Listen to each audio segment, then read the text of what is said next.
Évangile selon Luc, chapitre 11. Jésus priait un jour en un certain lieu. Lorsqu'il eut achevé, un de ses disciples lui dit, « Seigneur, enseigne-nous à prier comme Jean l'a enseigné à ses disciples. » Il leur dit, « Quand vous priez, dites, « Père, que ton nom soit sanctifié, que ton règne vienne. Donne-nous chaque jour notre pain quotidien. Pardonne-nous nos péchés, car nous aussi nous pardonnons à quiconque nous offense. Et nous induis pas en tentation. » Il leur dit encore, « Si l'un de vous a un ami, et qu'il aille le trouver au milieu de la nuit pour lui dire, « Ami, prête-moi 3 pains, car un de mes amis est arrivé de voyage chez moi, et je n'ai rien à lui offrir. » Et si de l'intérieur de sa maison cet ami lui répond, « Ne m'importune pas, la porte est déjà fermée, mes enfants et moi nous sommes au lit.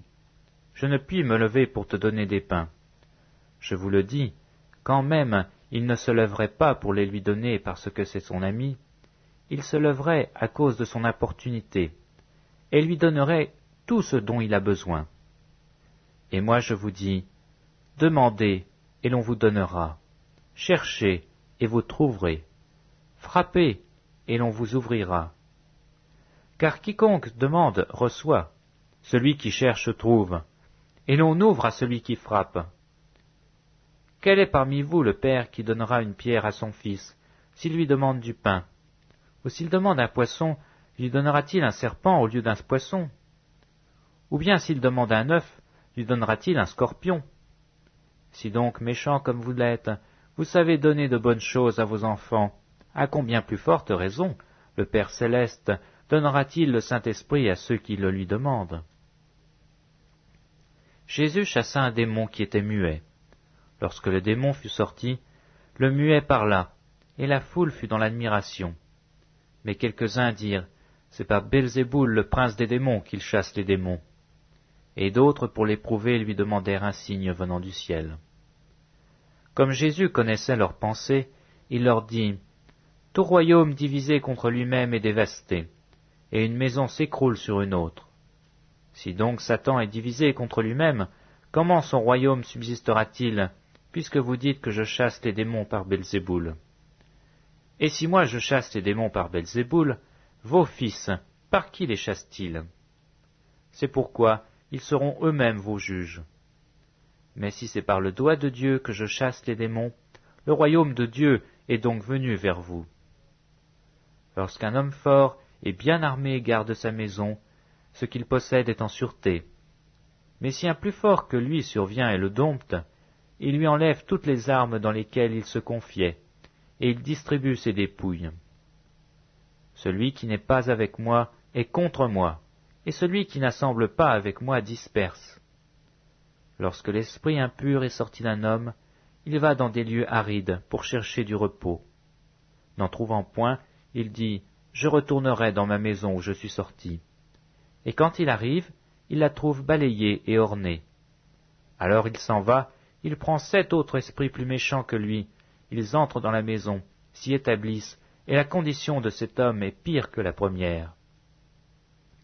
Tandis que Jésus parlait ainsi, une femme, élevant la voix du milieu de la foule, lui dit, « Heureux le sein qui t'a porté, heureuses les mamelles qui t'ont allaité. » Et il répondit, « Heureux plutôt ceux qui écoutent la parole de Dieu et qui la gardent. »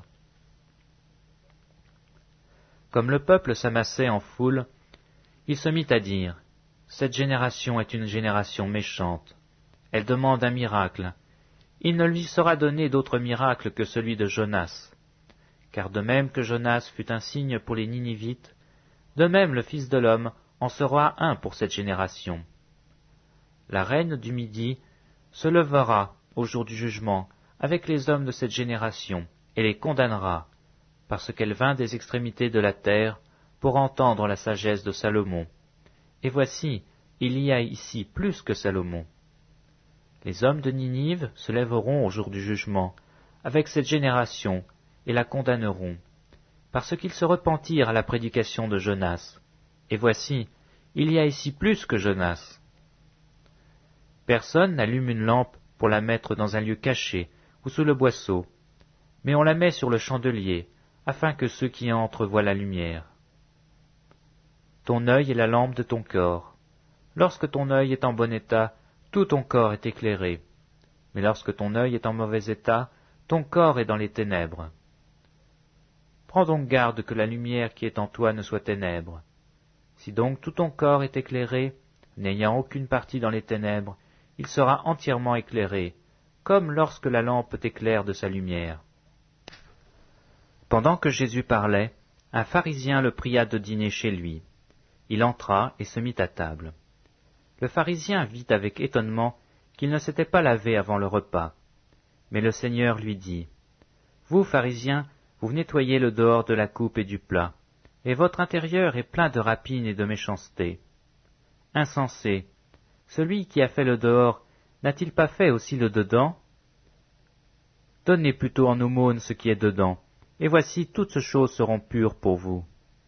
Mais malheur à vous, pharisiens, parce que vous payez la dîme de la menthe, de la rue et de toutes les herbes, et que vous négligez la justice et l'amour de Dieu. C'est là ce qu'il fallait pratiquer, sans omettre les autres choses. Malheur à vous, pharisiens, parce que vous aimez les premiers sièges dans les synagogues et les salutations dans les places publiques. Malheur à vous, parce que vous êtes comme les sépulcres, qui ne paraissent pas, et sur lesquels on marche sans le savoir.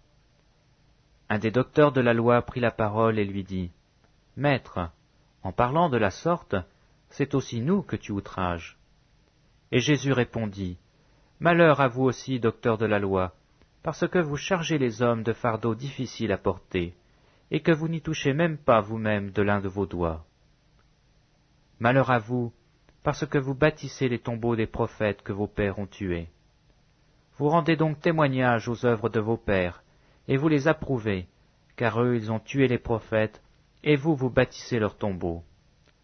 C'est pourquoi la sagesse de Dieu a dit, « Je leur enverrai des prophètes et des apôtres, ils tueront les uns et persécuteront les autres, afin qu'il soit demandé compte à cette génération du sang de tous les prophètes qui a été répandu depuis la création du monde, depuis le sang d'Abel jusqu'au sang de Zacharie, tué entre l'autel et le temple.